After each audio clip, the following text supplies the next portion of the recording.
All right, can you guys hear me okay? Give me a quick thumbs up here in the live chat if you guys are getting the audio on your end there. It always mutes me like when I first, after the video, it always mutes me when I come onto the screen. So I just want to make sure you guys can hear me okay. It looks like we're good. I think we're okay. So, hey, what's going on, everyone? Welcome to another Dividend Happy Hour. I believe, if I remember correctly, we missed last week. So it's good to be back with you guys for another week today. I hope everyone had a great week and hope you all are looking forward to a fantastic weekend. First things first, guys, before we do anything else, here's a quick cheers to all of you out there in the audience. Thank you guys so much for tuning in for another Dividend Happy Hour, one of my favorite parts of the week. So here's to you guys. Okay, so we've got quite an agenda ahead of us today, guys. So first things first, we are going to get into the main topic of the video, which is just kind of talking about a potentially next move in my portfolio. I've kind of been chewing on the idea just these last couple weeks, actually. I've been getting a little bit antsy to possibly add a new position to my portfolio, which kind of contradicts things I've said in the recent past. I'll touch more on that here in just a couple of moments, but that's what we're going to get into first. Then we're going to do a little bit of a Q&A, a little bit of a hangout session. So that's kind of what we have going on. I guess nothing too crazy, but I have some pretty extensive notes here. So if you guys see me looking over here, I'm just looking at my notes real quick. But hey, before we get into the main topic, let me know in the live chat, all of you new faces and Dividend Happy Hour veterans, let me know where you guys are hailing from tonight. Where is everyone from? Maybe we got some investing neighbors out there. Maybe you guys are somewhat close to each other. Who knows? Who knows? So let me while you guys are submitting that, I want to go through the live chat so far and give a couple quick shout outs. I see Suzuki Man's in here, Mountain High's in here, Kevin, Gnome, what's going on, my friends?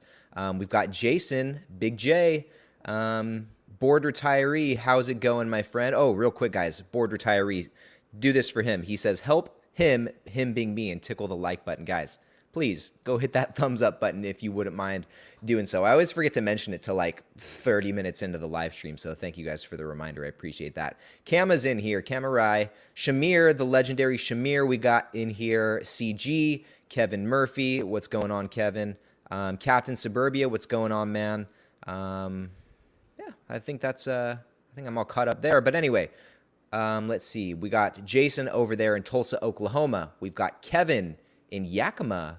That's Washington, right? Mountain High is over there in New Hampshire. Shamir is up north, our neighbor in Canada. Kama's down there in sunny Phoenix, Arizona. And then Mountain High is over in Manchester. You talking Manchester, UK? What other isn't there a Manchester somewhere here in the United States too? There might be a couple of them, actually. We've got Kevin, who's either in LA, Los Angeles, or Louisiana. I'm not sure.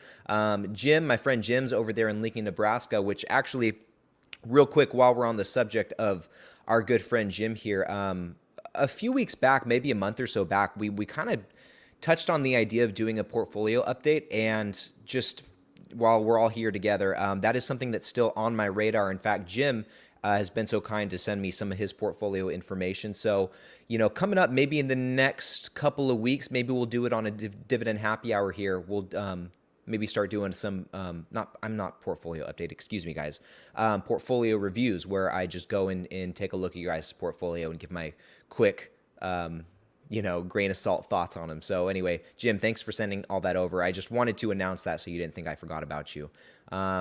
Steven's in here from Mississippi, still from Mississippi. I know there's some of you guys, I ask this question every single week, many of you know, and many of you guys are just answering the same question over and over. But there's some new faces. We're seeing some new faces in these live streams every single week as this channel is growing. And on that note, guys, we're actually about just over 200 subscribers away from hitting that 10,000 subscriber mark, which is just insane. And when I do hit that 10,000 subscribers, I owe you guys a shot of tequila, which we'll do on the Dividend Happy Hour here. I think Harris was the one who put me up to that, if I remember correctly. We got Bob here in Pennsylvania. We've got Board Retiree all the way in Arkansas. Jack from New York. And we got a lot of you guys there in the, man, you guys are great leaving those answers. Chris, all the way from, Chris, all the way from Philly, city of brotherly love and mountain high. Okay, Manchester, New Hampshire, not Manchester, United Kingdom. So good. Okay. Well, guys, once again, welcome all of you to the Dividend Happy Hour. Seeing the numbers kind of climb up as we're getting deeper into this. We're about 6 minutes into the stream now, almost 50 investors strong. So thank you guys all for taking the time to hang out with me on this fantastic Friday night. I think we're going to be in for a pretty fun Dividend Happy Hour. So next thing before we get into the main topic, guys, I want to give a couple quick shout outs to some of you guys out there who have been hitting some really cool milestones in your portfolios. And I'm going to put this on the screen. There's 3 shout outs I want to give. The first of which is for Corey, who recently left a comment on one of my YouTube videos and said, I just hit $500 in annual dividends this past week. Very exciting to see the consistency pay off.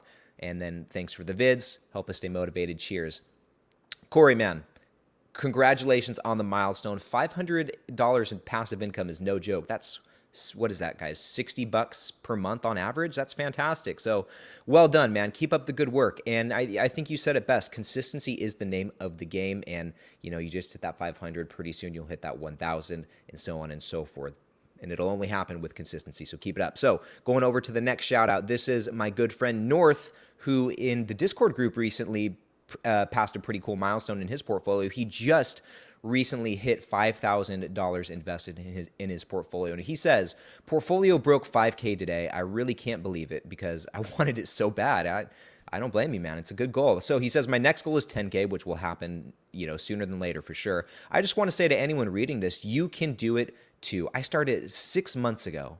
Guys, he started 6 months ago with $125, and he's now at $5,000 in his portfolio in half a year. It just takes determination. Cheers. And so he says this portfolio includes my Roth, my main brokerage, and he's got some IBM shares that he inherited, which is really cool. So North, congratulations, man. Keep up the great work. And then moving on to the third and final shout out I want to give tonight, guys. This is to one of my good friends, one of my OGs, my dividend investing OGs, one of the, I guess we could call him one of the big bad head dividenders. This is the legendary Zaldath, who may or may not be in the live stream tonight. If not, he'll watch it on the replay. I know him. But he just hit a new all-time high in his portfolio, as well as a really cool milestone. Zaldath just hit over 100K, officially at 6 figures in his dividend portfolio. And I know, like, he hasn't been investing, like seriously investing that long either. In fact, I think I may have started seriously investing before Zal, and he's just completely passed me up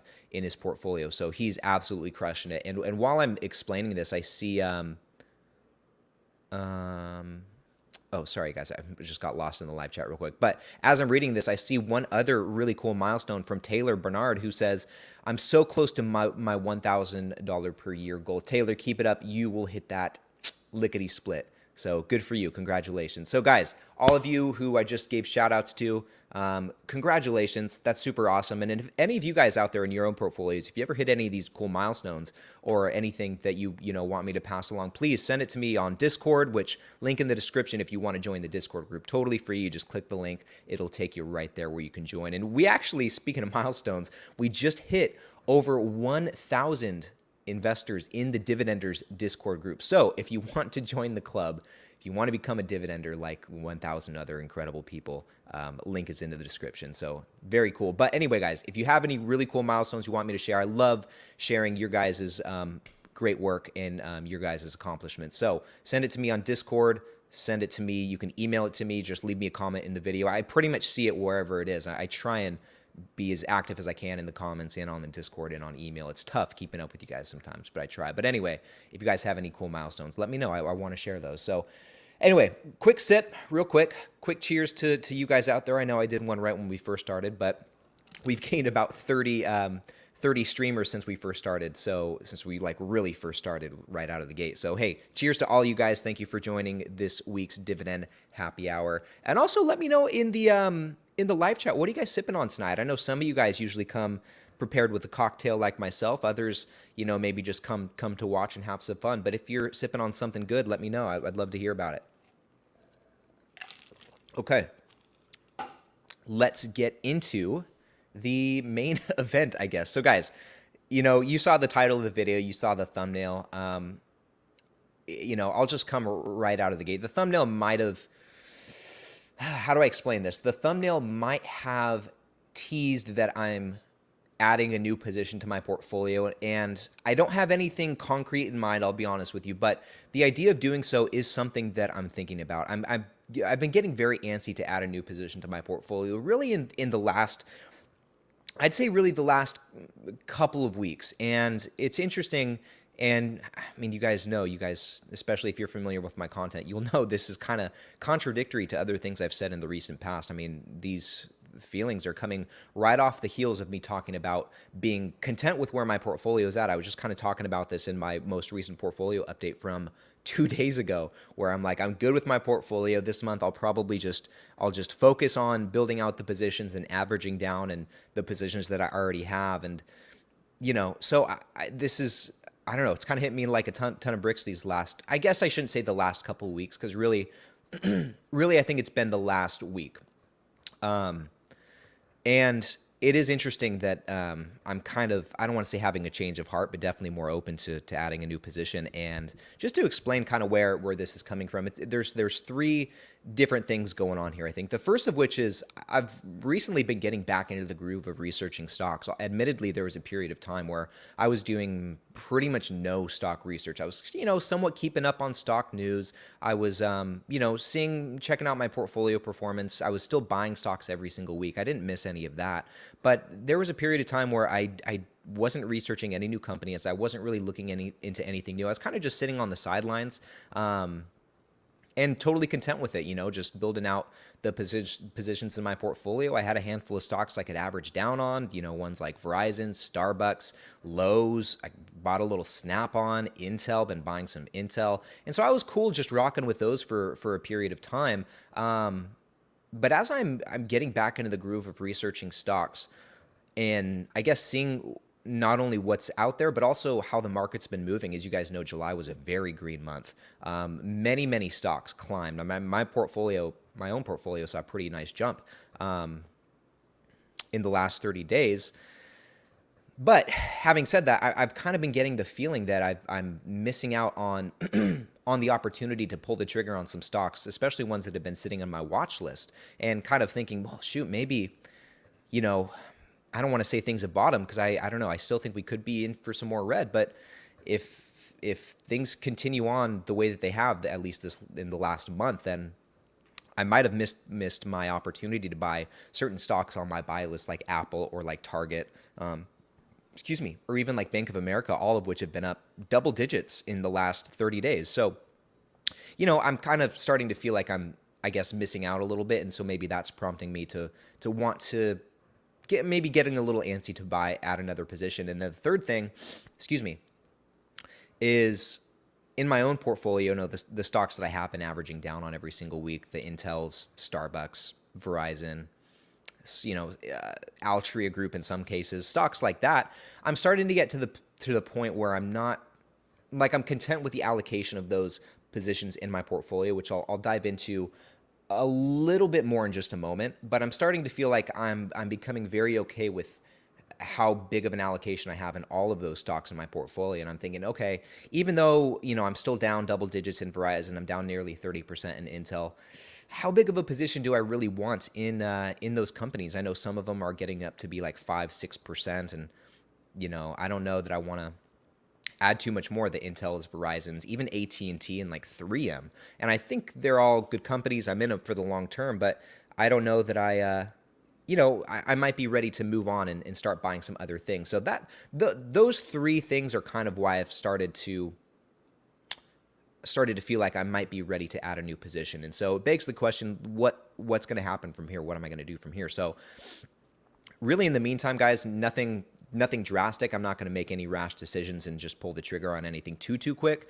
But I'm just going to keep my feelers out there, continue doing some stock research, and really look more heavily and really dedicate more time, I think, to going through some of the positions on my due diligence list, which I want to switch over to the screen right now and kind of, if not, add some stocks to my buy list from there.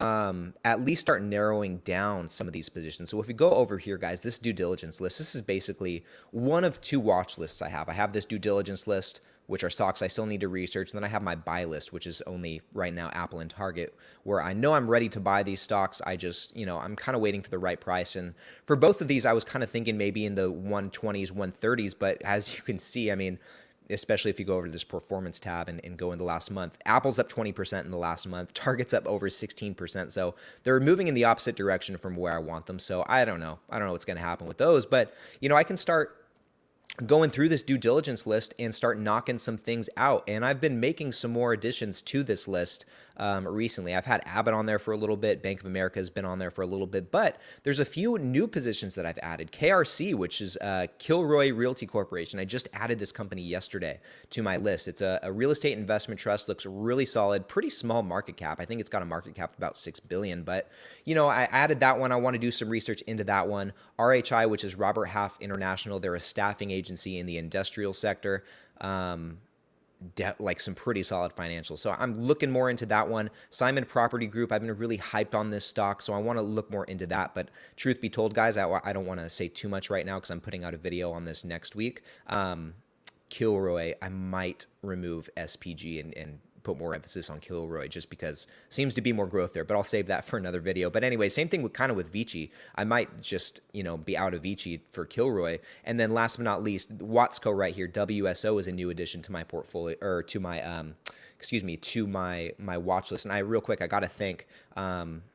got to thank Suzuki Man for that one. He put that one on my radar. And for the most part, that looks like a really solid company, also in the industrial sector. I want to do some more research into that. So far, from what I can see from that company, the only negative, and it's really not even that bad, but the only negative is that they are issuing more shares over time. But I do believe, let's actually go back here. I do believe they have a smaller market cap and they are... so they're still a small cap company, not even $10 billion market cap. So, they still have a lot of room to continue growing the company. And this company, they do like HVAC and heating and air stuff like that. So it's like really boring stuff, right? So, and also definitely something in necessity. But all of this is to say, guys, I'm going to be doing some more research into the companies that I've added to my watch list. And I don't know if I'll pull the trigger on any of them. I just kind of need to, like I said, do some more research. And I really need to think about adding a new position just based on how my portfolio is currently diversified. And if we go back over to the screen, go over to my portfolio tracking spreadsheet right here, we're going to go over to this diversification tab, which is something we really haven't looked at in a long time in my videos. I used to reference it all the time, but not so much anymore as I've paid less and less attention to how my portfolio is diversified. And even with that, I mean, as you can see from this chart right here, things for the most part look pretty balanced. I mean, the only ones that seem really underweighted are ones like Owl Rock Capital Corporation and then JEPI right here. And then maybe a couple others like XYLD as well. But for the most part, it's looking pretty balanced across the board. But if we go over here comparing the actual allocations in my portfolio to my target allocations, which is kind of where I want each sector to be, you guys can see I have some room to increase consumer staples right here to get it up to this target allocation, which it's not the end of the world if I don't get there. I've got plenty of time left to invest and get that right. But I do have some room to add to consumer staples. I do have some room to add to financials. I can add a little bit to healthcare. Okay, I'm a little bit overweight here in industrials, which maybe adding something like Watsco or Robert Half wouldn't be the best move based on this, or I just change some of these allocations, which I've been known to do. And the same thing is with real estate. If I'm really considering something like KRC, yeah, I don't know. I'm a little bit overweight in real estate, and there's also obviously a higher tax burden from a company like this. And last but not least here, or from a sector like this, excuse me. And last but not least here, well, actually, utilities. Can't skip utilities. I have a little bit of room to grow in utilities, but guys, I really don't want to add another utility company. I think I'd be better off adding something in another sector like staples or financials, or even in technology right here. Definitely have some room to add more to this technology sector position. And like I was saying earlier, I don't want to add more Intel. Intel is my only infotech stock, so it's nearing 5% of my portfolio's total allocation. And just, I'm like I said earlier, I'm getting pretty content with that position. I'm not sure how much more Intel I want to add, even though it is looking very discounted still. And like I kind of showed you guys a few moments ago, I was holding out for Apple in my technology sector to add to Apple, but that's kind of becoming more and more expensive as time goes on. So I might want to consider looking at other stocks within the sector. Maybe I look at something like a TXN or a Cisco or I don't even know. Skyworks Solutions, which actually I used to have that back in the day for a brief period of time, made a little profit on it, sold out of it, and I don't remember what I bought instead. But anyway, guys, that's kind of where I'm at. I guess I have a lot to think about is the moral of the story. And I don't know how soon excuse me, I don't know how soon I'll be adding a new stock to my portfolio. It could be a matter of weeks. It could be a matter of months at this point. But I know first things first, I need to dedicate some more time to researching the stocks on my due diligence list. And actually going back to that real quick, I will tell you for, just I guess a little spoiler alert or for full transparency, some of my top contenders right now are going to be just based on financials. I really haven't given much thought beyond that, but Robert Half is looking great financially as well as the dividend stats look solid, nice growth. Watsco, as far as like the products and what the business does, Watsco I'd probably prefer over RHI, but RHI has negative debt, so I'm stoked about that. And then as far as real estate investment trust, the more I look at Kilroy right here, the less that I like SPG and Vici. Just seems to be financially, as far as the financials go, seems to be a lot better. Also with the dividend stats, I think look better as well. But then as far as the financials sector goes, I could add Bank of America. I don't think Bank of America is at too bad of a price right now. If we go over here, actually taking a look at the valuation, I mean, the PE ratio, I believe, is in the double digits, but for banks, we don't look too much at that. We more so look at the price of book, which is sitting at 1.08, which really isn't too bad. Okay, 8% lower than the sector median and also 6% lower than the company's 5-year average price to book. So Bank of America still does appear to be somewhat discounted, but at the same time, like other stocks in the last month, it's up double digits, up 11.2%. So there is that. And I think if I'm going to pull the trigger on this stock, I probably should do it sooner than later before it gets even more expensive. But at the same time, there was a period of time where I was kind of looking for more of a regional bank, not so much a big bank like Bank of America. And that's something that I'm still considering as well. I could put my feelers out there for something like that. So anyway, guys, that's kind of what I'm thinking as far as new positions go. I'll continue to put my feelers out there for stocks that I want to add to my watch list, but I don't want to have too many at one time. I don't want to have too many stocks to go through at one time. So anyway, I got to get through these first before I really move on to anything new. So that's what I have going on my end, guys. And before we get into the Q&A, I do have a question for you guys. I want to ask you if you have been looking at any new positions. Are there any stocks you guys are looking at and maybe considering adding to your portfolio? Let me know here in the live chat. And if you're watching the replay, let me know in the comments below. And then actually the last thing that we're going to do before we get into the Q&A or the hangout session, whatever we want to call it, guys, is I just want to share with you some quick earnings news this week. Stocks that are, wrong one. Stocks that are in my portfolio had some really great earnings, starting here with Realty Income, who beat on both funds from operation, the FFO, and they also beat on a revenue, which is pretty great. And if we look here, it says their adjusted funds from operation per share increased over 10%. 10% compared to last year. That's a pretty nice gain. Moving on. Excuse me, guys, I got something in my throat.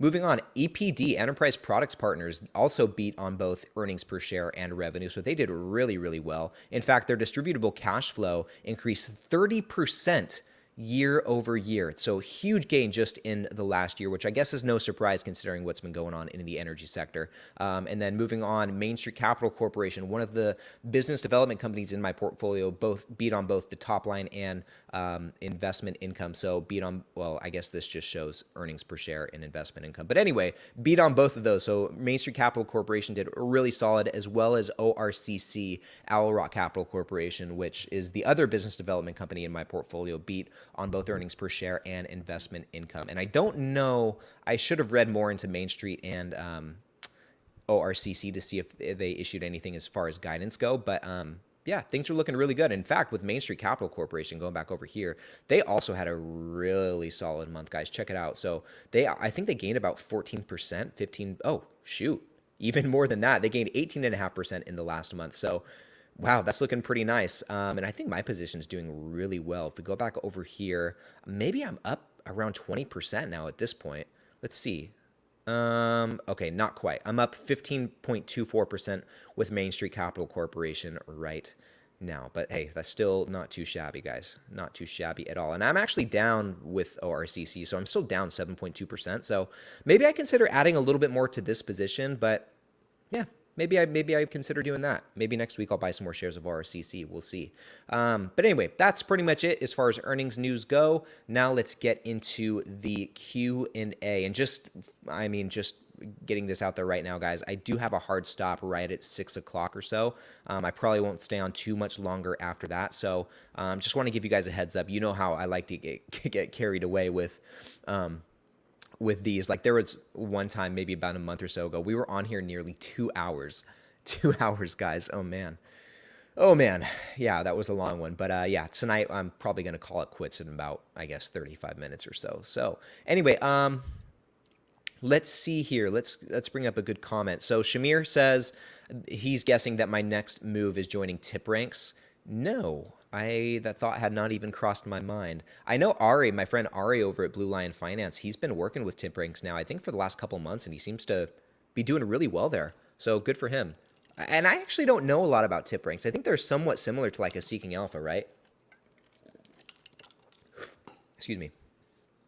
Okay, let's find another one. Journeyman says Ryan's feeling FOMO. Yeah, you can say that, my friend. You can say that. I'm bummed that I missed out. Honestly, so the only things I'm really feeling serious FOMO on were like Apple and Target. And who knows, this could be like a little dead cat bounce, little quick rally before we see an even bigger dip. Who knows what's going to happen? But yeah, right now I am honestly feeling a little bit of FOMO as far as Apple and Target go. And actually, with that said, if those stocks do start heading south again, I'll pull the trigger. I just got to do it. Yeah. And then, Mountain High says he needs Apple to come down to 120 before he jumps on board. Yeah, that was kind of my thought too. And I was the same way with Target. I don't know. Let's just see what happens in the market. It's going to be very interesting.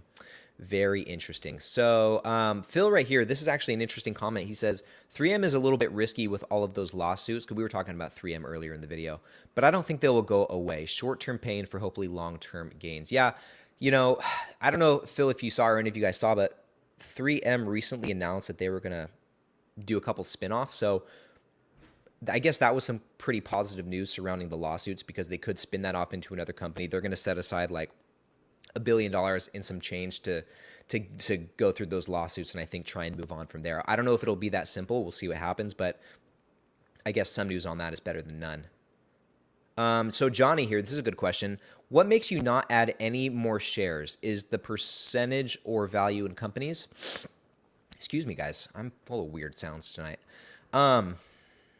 What makes you not add any more shares? So yeah, so there's a couple things that could make me not want to add more to a company. Number one, it could be how much of it I already have in my portfolio, which is kind of what I was talking about earlier. There's some positions where I feel like I have enough in my portfolio right now that I don't want to add anymore, okay? So that's one reason I might not want to add to any new positions. Number two, could be because the stocks just run up so much in share price, it's not at a good value anymore, so it's not worth buying. So that's the second reason I might not add any more shares to a certain position. So Mountain High right here wants to know, Ryan, what's your sector allocation like? We'll go back and check it out real quick. Let's go back over to my spreadsheet and just kind of get into it real quick. So let me zoom in on this too so you guys can see it a little bit better. Let's see, how's that look?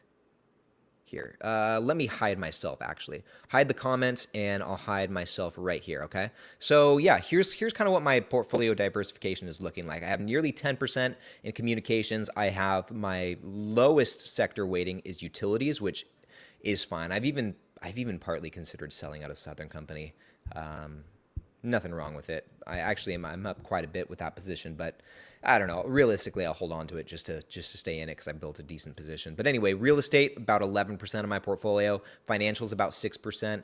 Consumer discretionary, about 13%. Industrials 14%, consumer staples just over 14%. This used to be consumer staples used to be like 22, 23% of my portfolio. ETFs, which basically is JEPI and XYLD, the two covered call ETFs, those are both, make up about 5% of my portfolio. We have Infotech, so basically Intel, because that's my only technology position, 4.7%. Energy, which is one of my higher weighted sectors as well, 10.3%. Part of this is because Chevron has just run up so much as well. And healthcare is 8.6% of my portfolio. And I wouldn't mind increasing the allocation in this just a little bit. But who knows? I have Abbott on my watch list, so I could possibly add that as well. We'll see what happens. But yeah, that's kind of what my portfolio is looking like in terms of diversification. So good question. I don't really share that enough, but truth be told, I haven't really been paying attention to my diversification for a long time. When I first started investing, I paid really close attention to it. Like that's how I kind of chose what I was going to buy. It was based on diversification and trying to make my actual allocations match my target allocations as close as I could. But I've since gotten away from that and focused more on trying to contribute to more undervalued positions instead of doing it based on diversification. So let's see here. Let's see here, guys. Okay, Shamir, good question. Ryan, have you ever thought about adding any of the big Canadian banks, preferably in your retirement account so you don't get hit with the withholding taxes? Yeah, I think I've been asked this question a couple times, and from what I've heard, the Canadian banks are supposed to be pretty solid. I don't know exactly why they're supposed to have an edge over U.S. banks. I have heard that though, but I'd be open to it. I guess need to research more into it. I'm much more familiar with something like a Bank of America because I'm a customer, so that's kind of why I default to that. You know what I mean? But yeah, I'm open to it. Let's see here. Yeah, Captain Suburbia says so many staples are expensive right now. I know, like it'd be an easy decision. I would just put more money into Procter and Gamble, if it wasn't so pricey. But it is what it is. So anyway. Let's see. This is a good question here. So Turnhui says, will the housing market crash make Realty income stock drop? I'm sure it won't have the most positive impact, but the thing with Realty income and other real estate investment trusts is as long as they can maintain occupancy, which at least the ones in my portfolio, Realty income and WP Carey, all have well over 90% occupancy. So they're good there. And as long as they're making rent, like at least from a fundamental point of view, from a financial point of view, they should be fine. I mean, the share price might come down, but that's good for us dividend investors, right? We'll see what happens though. Who even knows if there's going to be a housing market crash? I mean, we're definitely seeing prices level off and even start to come down. We're seeing some houses sit more days on market and maybe not sell for as over the asking prices they have been. It's kind of interesting it'll be interesting to see what's going to happen in the real estate market. And I was just talking with my parents about this too not too long ago because we've been really thinking about our next move. I don't talk about real estate a lot on this channel, but we've been really trying to talk about our next move and what we want to do with real estate. I have I invest in real estate with my parents, which has been great. I've been able to learn a lot doing that. And we have one rental property and then like one piece of land that we're trying to sell right now. So I think the goal might be to sell those and then try and find another deal, maybe 1031 exchange that, which is basically a tax-free transaction into another property to maybe grab some more units, or maybe use those funds to do like a fix and flip project. We'll see. Kind of rambling. Sorry, guys. Let's keep going through some of these comments. I also don't want to get too behind in the comments. So I'm where I'm looking right now. It's like from 5:23, so I'm about 10 minutes behind. Let's see, guys.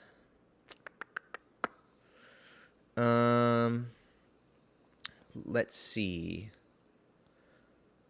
Sorry, guys. I'm still trying to find just a good comment here, a good question even. James right here. So you live in California? Yes, I do live in California, but kind of started the moving process actually, planning on moving to Las Vegas here pretty soon, and we've kind of got the ball rolling, got some apartment applications in, so we'll see what happens there, guys. But yeah, I might move as early as like the end of next month. So 504 Caesar Boys. Any good September pairs? I only have SCHD, VYM, and Jeppy coming in that month. It's still going to be a good month, though, as far as dividends go. So let's take a look. I don't know all of the companies paying in September, but in my own portfolio, we can at least look at that. So paying in September, we're going to organize this here. Okay, so September, yeah, it looks like some good companies. We have Intel, Southern Company, Snap-on, love some Snap-on, Chevron, Main Street, they pay monthly, like you said, Lockheed Martin, and at least for me, that's about it. So 1, 2, 3, 4, 5, 6, and then we'll have Realty Income paying, so 7, and I think those are the only monthlies. I don't see and XYLD and Jeppy, kind of like you said, but Seeking Alpha hasn't updated them yet, which, by the way, guys, and I'm sure a lot of you guys already know this, but what we've been looking at for this stock research, that's seekingalpha.com, which is my favorite stock research platform. And if you guys have ever considered getting the premium version of it, which is what I've been using for some time now, it's been awesome. But if you guys want to save, if you guys have been considering getting the premium version, want to save a little bit of money on it, there's a link in the description to do so. You can save like $40 on Seeking Alpha Premium, which is nice. I think it brings the average monthly fee down to like less than $15 per month. My math might be a little bit wrong on that, but it's definitely very cheap and it's definitely very worth it. So a link in the description if you guys want to check that out. Okay, Haas, good question. I feel like I get this one every week. What industry do you work in? I always get asked like, what do you do for job? What do you do for work? So I actually work. My day job is in social media marketing. I'm here in Sacramento, California, and I'm contracted through a local agency. And what we do is we will basically handle the social media marketing and management for various local businesses in different industries. It could be like we have a hotel client, we've got some restaurant clients, we've got some tourism clients like cities, their tourism board. So we have a few of those.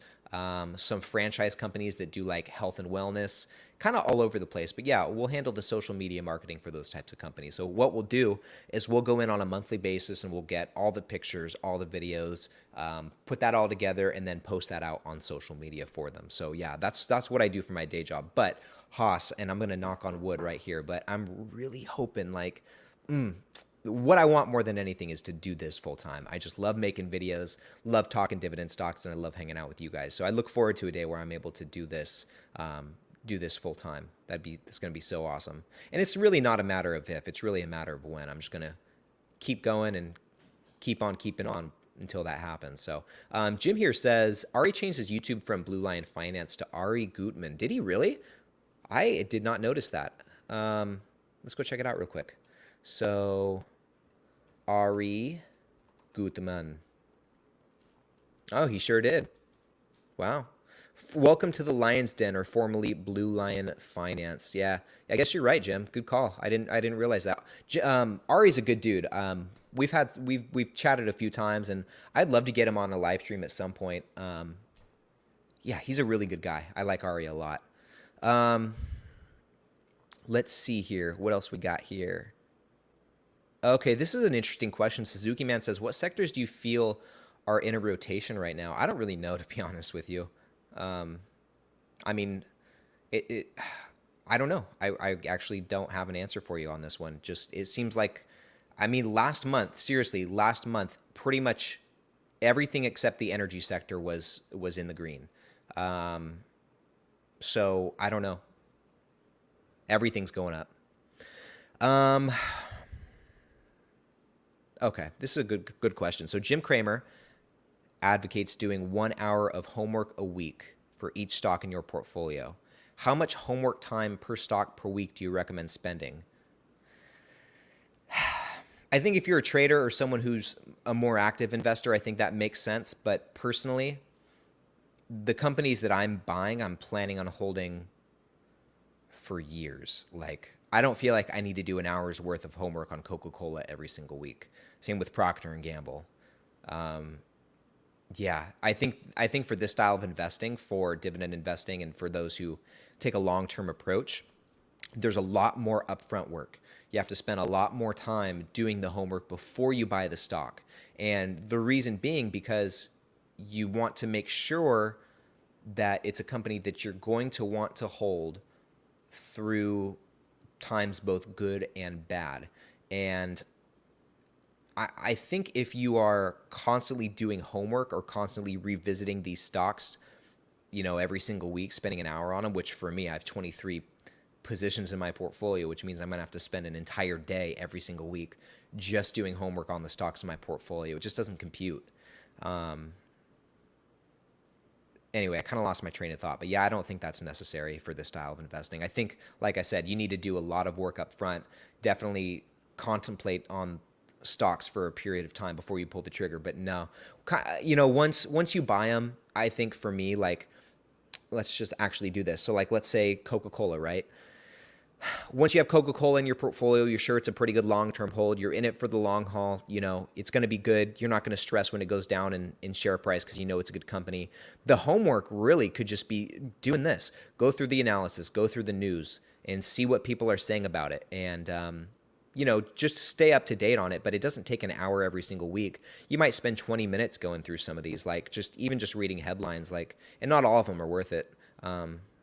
It gets a little bit busier during earnings season if you want to read the earnings from all of your companies. But yeah, I don't think you need to do homework every single week. In fact, I think like the point of investing with this style, so you don't have to do that. That's why they call them like sleep well at night stocks. You don't have to worry about them. You don't have to pay too much attention to them. You could go away from your portfolio for an entire month or maybe even half a year and come back and it'll still be intact.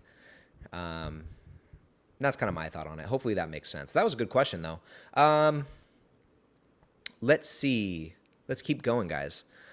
Yeah, so actually, this is a really good question. Sam here says, did you add Microsoft to your portfolio? Some time ago it was in your watch list. Yeah, I actually removed Microsoft from my watch list. Nothing against Microsoft at all, but I kind of replaced it with Apple. I figured, and I don't know why I have it in my head like this, but I figured I just want one of the two. I don't feel like I personally need to own both. And so I kind of had a change of heart and decided I'd rather just hold Apple instead of Microsoft. And so that's kind of why I removed Microsoft from my portfolio and added Apple, if that makes sense. So let's keep going. Okay.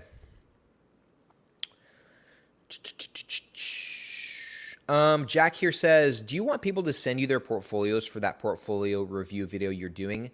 Yes, but hold off on it. I think I kind of want to do one at a time. Jim sent me all of his stuff. I need to go through it and compile it and see what I can put together in terms of a portfolio review. And by doing that, I'll figure out a good system for doing it.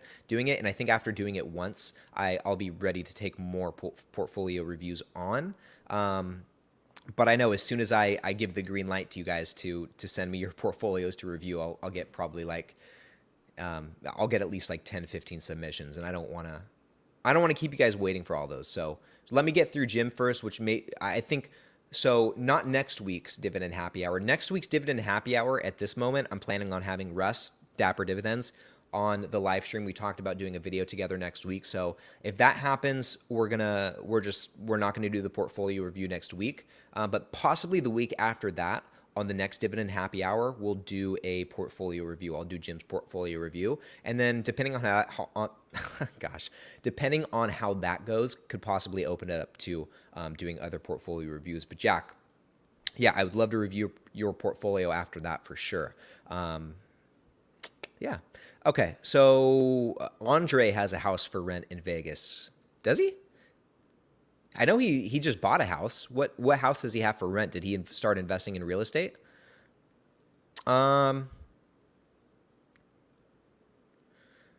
Yeah, Caesar here says, man, I hear you, guy. Dang, I wish I had more money. So I was like, I'll just go a little harder on Apple and see what happens. Yeah, man. Story of my life. I wish I had more money too. But guys, that's why we do what we do, right? That's why we invest so hard, so we can create that passive income, huh? Let's see here. Oh, what's this? So this is about Andre's house for rent, I guess, for $7,500 per month. What's the story here? What is that, guys? Oh, Chris. Hey, Chris, what's going on, man? So, guys, if you missed my community post from earlier today, I was on Chris's channel this morning. We put out a video together on his channel, just talking dividend stocks, chopping it up. It was really fun. If you guys want to check it out, go to the community tab on my channel. I posted a link to the video, or Chris's channel is just right here, Chris Norland. So go check him out. Hit the subscribe button on his channel. Really fun chatting with Chris. It was a really good time. And Chris, if you're still in here, man, thank you. I know I've said it like 100 times, but thank you once again so much for having me on. It was a lot of fun. Chris Haynes, what are you doing in here, man? Hey, glad to see you in here.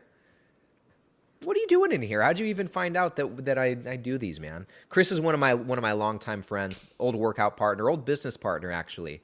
Fun fact, guys, my first real entrepreneurial journey venture, I guess, was like a fitness-based apparel company called West Coast Muscle, and Chris is now taking it over.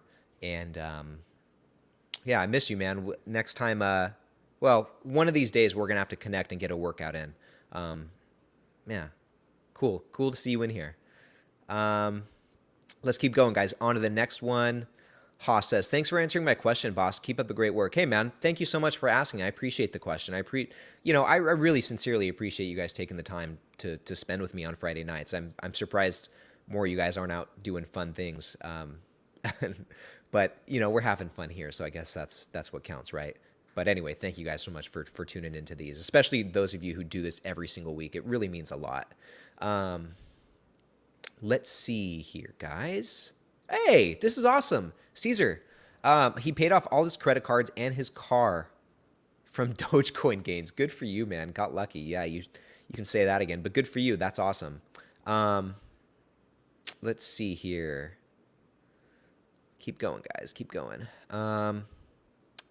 Chris here says, we just got home. Do you want me to jump on the stream with you? I would, man, but yeah, you know what? Why don't you jump on for like 10 minutes? Are you down? I have a hard stop at I'm trying to get off here, man, at like 6, maybe a little bit after. So we could do like 20 minutes if you're on board. I'm totally down to have you on. I can, if you're down, just let me know in the live chat. I can email you the link to join real quick. Yeah, I can do that. That'd be cool. Oh, okay. Mountain High says Andre bought a new house in Las Vegas to rent out, then eventually moved his parents into the house. Oh, that's nice. Good for him. Chris said, Chris, it's so cool that you're in here, man. And just for future reference, I do these every Friday night, so you'll have to come to more of these. Hey, I made 50% of my money 2 years ago in an aggressive investments, net asset value consolidated down during these tough times. I'm still managing 17% growth. So, man, that's awesome. 17%'s no joke. Good for you. And then good question here. So did I announce the new stock I'm adding? No, because I don't have one set in stone. I'm putting my feelers out there, and I'm opening myself up to the possibility of adding a new company. But I'm going to start doing some more heavy research and start narrowing some things down and seeing what I can come up with. So, okay, Chris said he's on board. I'm going to send you an invite real quick. Guys, bear with me as I do this, okay? So give me 1 sec. Just got to push a couple buttons. Okay. So, okay, Chris, I just sent you an email with the link. Now, real quick, guys, don't move a muscle. I got to go get my headphones real quick because he's going to jump on. Give me 1 second. It's literally right over here. Okay, I'm coming back. Okay. Sorry about that, guys. Okay. So Chris should be jumping on any moment. So while we're doing that, oh, there he is. Okay. Chris, I'll add you in just 1 second. Let me make sure my audio's good real quick. Give me one. Sorry, guys. Bear with me. We're doing this. We're calling an audible here real quick. So, okay. Beats fit. We're good. All right. I think we're good. Chris. Hey, there he is. So I don't know why my camera's crazy zoom, but good to see everyone. We're talking dividend stocks. So just keep doing your thing, and I'll jump in if there's anything I have to add. Cool, man. So real quick, you guys in the live chat, let us know that you can hear us okay. Let us know that we're all copacetic. This is my first time. Doing this in real time. So let's see how this goes. But I think we're set, man. Thank you for hopping on. This is so cool. Yeah, actually, today's my wife's birthday. We got back from dinner, so and I saw you're doing this live because I got those notifications. You guys listen to Ryan; he knows what's up. So Yeah, man. Every Friday night we do this. So yeah, this is a that's good awesome, one, man. Ryan. Let's talk about this one. So someone's asking about the Coca-Cola or Pepsi, which do you like better? I just see that in the chat here. Let me find that. Okay, here we go. Right here. Yeah, what do you think? Is Coca-Cola a better stock to own than Pepsi because Coke tastes so much better? It's definitely up for debate, but I will say as a company, I was actually coincidentally looking at this earlier today, and Chris, I want to hear your thoughts on this in Yeah. just a moment. But just in terms of top line growth, in terms of revenue growth, we're actually seeing Coca-Cola declining in revenue, which was Okay. actually surprising. This is based on what I saw on Seeking Alpha. Yeah, pull it up. You can compare the two Yep. stocks, and we can look at the Let's numbers together. let's do So it. So we got Coca-Cola. Let's open up another window here for Pepsi. And I didn't do any like further evaluation besides just looking at revenue growth. But here we got Coca-Cola's income statement. We got Pepsi. Look, so check it out. We got Coca-Cola's revenue right here. You can see it trending down over time, at least here in the last 10 years. December 2012, $48 billion compared to 2021, $38 billion. So they're doing right, less in right. revenue. Not the greatest, and there's probably a reason for that. But contrast that with Pepsi, they're slowly but surely increasing in revenue over time, right? So just based on that alone, I mean, one might. Oops, sorry, Chris. No worries. Where are we at here? Well, the thing is, So that what's interesting about Coke and Pepsi now that we're talking about it is you could make the case that it's a zero-sum game, right? So if you want to cover your bases, and if you guys know what I'm saying, it's just basically if there's 100% market share, say Coke has 60, Pepsi has 40, but then 1 year Coke has 55 and Pepsi has 45, it doesn't matter. So I guess theoretically you could just buy both, and you're getting right. it's like buying an index fund and Coke, and soda or whatever. And yeah, and I think that's the bottom line is like when in doubt, just buy both. You can get away with that with these companies. They both have different things to offer, and both of them have such strong brand power. Like people who drink Coca-Cola don't drink Pepsi and never will. People who drink Pepsi only drink Pepsi and Is will that never real? Is go. that real? Oh, it's real, my friend. So just to give you like a real life anecdote. So my girlfriend's parents, true story, so they're diehard Coke drinkers, diehard Coke Zero drinkers. Seriously, wherever we go, like if we go on vacation, they will bring their own case of Coke Zero just because they're that diehard about it. And if we go out to our restaurant, they'll ask, "Do you guys have Coke or Pepsi?" Pepsi? Oh, I'll get lemonade. That's hilarious. Yeah. So to talk about more, this is like I guess more detailed. For people who have been following the story, Coke and Pepsi situation, shrinkflation is a real thing. And if you guys don't know what that is basically companies need to make more money, right? So one way you make more money, you sell more stuff. Another way you make more money is you essentially put less potato chips in the bag. It is a real thing. So regarding potato chip bags, these days your bags are getting smaller, and inflation, your prices are going up. So it's actually they refer that as shrinkflation, and all the companies are doing it. Both I know Pepsi's doing it for sure. I can't remember if I read that Coke is doing it, but I wouldn't be like, oh my god, I'm shocked. I'm sure they're all doing it because it's just kind of the same with the cereal companies. There's basically a monopoly, and Congress actually even attacked the cereal companies to break up the monopoly. I don't know if you remember this. There was price fixing going on. So I don't know if you guys know about this stuff, but this is something to watch when you go to the store is check the sizes of the things. It's smaller. It's really quite interesting, and they're putting more air in potato chips for reals. That's why the bags look big because there's not actually that much in there. Yeah, and I mean that's been a question for years. Like you open up, especially the smaller bag, Yeah. there's like 5 chips in there, and you ask why. Like there's plenty of room. Why aren't there more chips in here? Yeah. It's very deceiving. But kind of semi-related to this on the same topic, that is one area that Pepsi does win over Coca-Cola, right? Pepsi does have all of those super strong snack food brands, whereas Coca-Cola is just in beverages, which is, I guess, not a bad thing because they've got a really strong lineup of brands too. But Coca-Cola, maybe you could make the argument, is a little bit better diversified in that regard. Mm-hmm. Yeah. So which one do I like better? I'll just say this: Warren Buffett likes Coke. So I mean, Yeah. that's a tiebreaker, right? No, but realistically though, one of the issues also with these is they have international exposure. So Europe they're getting killed on currency exchange.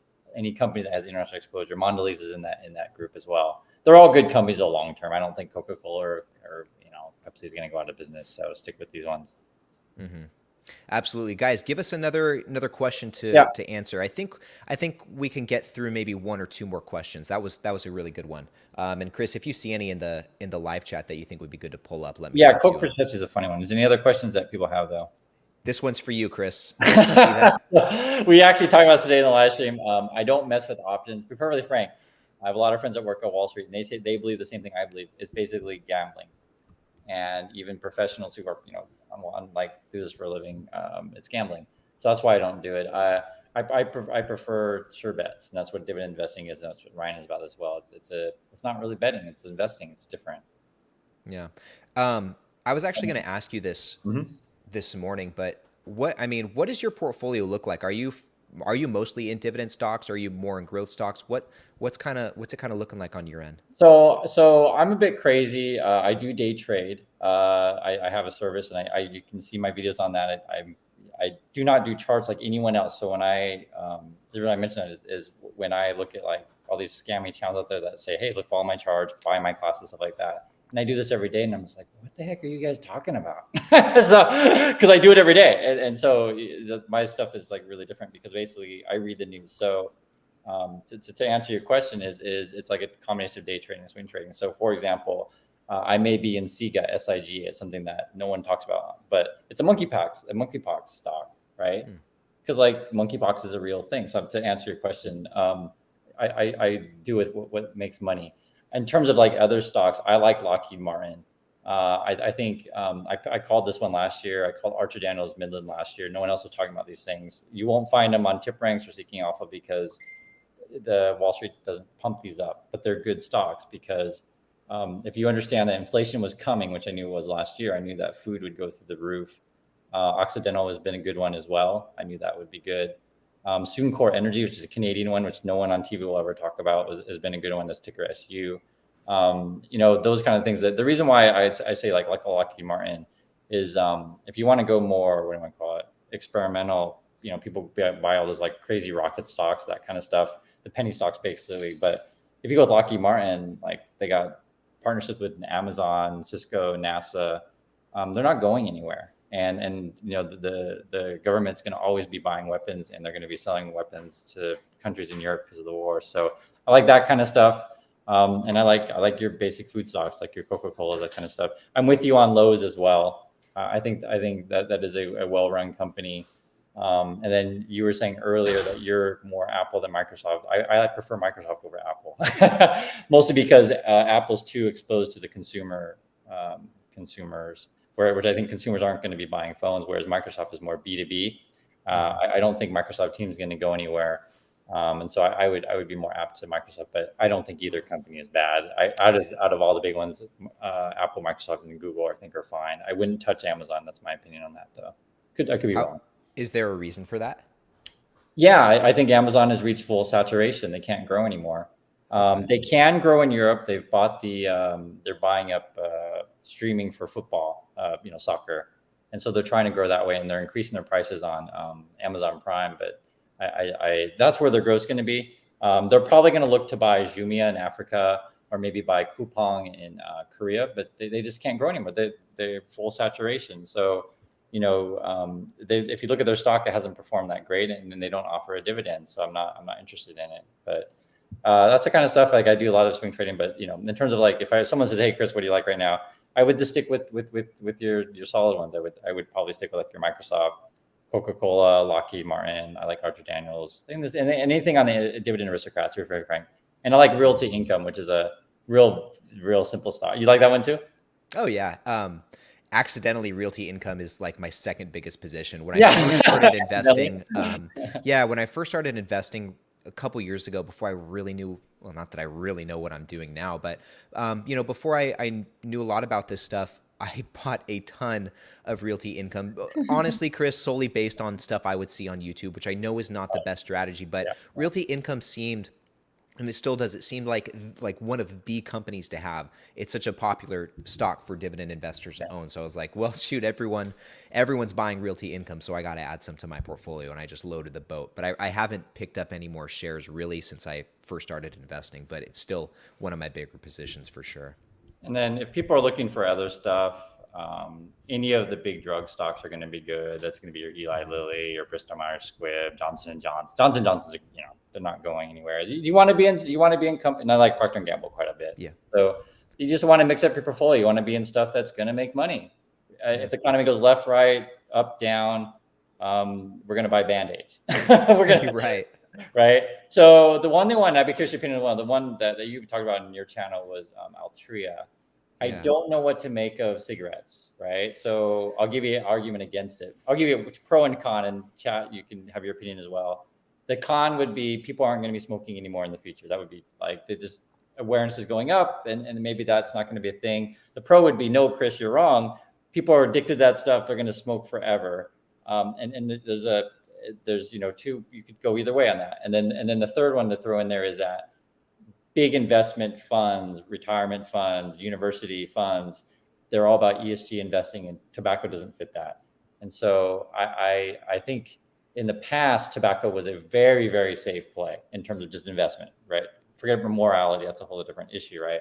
And the same with Lockheed Martin, right? Some people may have moral problems with, a company like that, and I get it, But what's your feeling on it? When I put these two out there for you, are people going to be smoking forever, and is that a good investment? Yeah, I mean, because it should be in the defensive, mindset, right? I think there's going to be a market for it.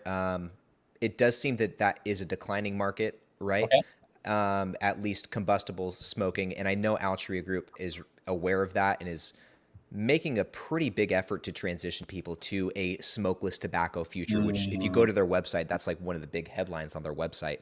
Like a smokeless tobacco future is really what they're going for. But even with that, like their efforts trying to dip their toe into that water so far seem to have not worked out the best. We'll see how they maneuver from here. And I do think that this is one of the risks of investing with Altria Group. And I think you're right. In the past, it was maybe a more sure bet investing in these sin stocks than it is today. And I will say, in Altria's defense, they are, I guess, diversified into other things like chewing tobacco, cigars, which seem to have a certain market, and it's not quite cigarettes, similar, but and then they're also diversified. They've got investment into the Kronos Group. We'll see what happens with cannabis, but that could have some potential for them, as well as their investment into Anheuser-Busch, which is obviously a big company. Although, we're not going to stop. So alcohol is a good investment for real. Like we're not going to. That's another one. Like when times are good, we drink, and when times are bad, we drink. Yeah, so I'm interested to see what happens with that company. 5-10 years down the road. It seems like right now they've got them some hoops to jump in. They have some hoops to jump through, and they're certainly going through it right now, kind of going toe to toe with the FDA and the government. So we'll see how that all plays out. I know personally, I've been nibbling at it a little bit as it's come down in share price in the last month and a half, but any more than that, kind of for reasons you explained, I'm kind of just holding. It was the e-cigarette issue. I can't remember what it was exactly. They didn't get approval, right? Wasn't that the deal? They didn't get FDA. I think they no. Well, as far as Juul goes, right? Is that what you're talking about? It was. They wanted to pull it from the shelves. Oh yeah, okay, that's what it was. Yeah, it was something like that. I remember that. So yeah, I don't think. I think made a lot of money shorting it that day. Oh, okay, nice. The FDA pushed it through, but then there was like a hold on that. So it's kind of in limbo right now. We'll see what happens with that. But then another thing, kind of to your point about cigarettes, one issue is the FDA passing legislation that would reduce nicotine levels in these products to levels that are non-addictive, or at least close to it, right? which could have potential issues. And this is something I've kind of been talking with the audience about in future. In previous videos, is like, what would that mean? Would people who are addicted to cigarettes buy more to compensate, or would they smoke the same amount and then just naturally over time like wean themselves off of that? I don't really know exactly what that looks like, so that's something I kind of go back and forth on in my head as well. Do you know what I mean? Yeah, and to build off that, what's going to happen with the cannabis industry, because I see people talking about it. So, we're talking about dividend stocks mostly. So and generally speaking, when we're talking about, say, speculative stuff, I would say 5% of your portfolio is fine. Because you asked me before, for me, it's like, I would tell people, if I was setting up someone saying, I'd be 10, 50% bonds, maybe 20% cash, say 40, my math is probably not to 100, but say 40 to 50% dividend stocks, get some, index funds as well. And then just a 5% speculative play, go for those crazy ones. But, anyone out there doing 20, 30% speculative, you're setting yourself for failure. Because as Ryan and I talked about this morning, and I think it was real astute, Ryan, when you said that the reason to do dividend stocks is, and I'm going to steal it from you because it's great, is that you can set a goal of, I want to hit 1,000 a month, I want to hit 10,000 a month, or whatever your goal is for dividends. And you can clearly see if you're getting closer to your goal on investing or not. I just think that's a brilliant way to think about investing. Yeah, and it also too, man, it could be an oversimplified way, because like explaining it that way and just leaving it at that, I've kind of been thinking about this as the day has gone on.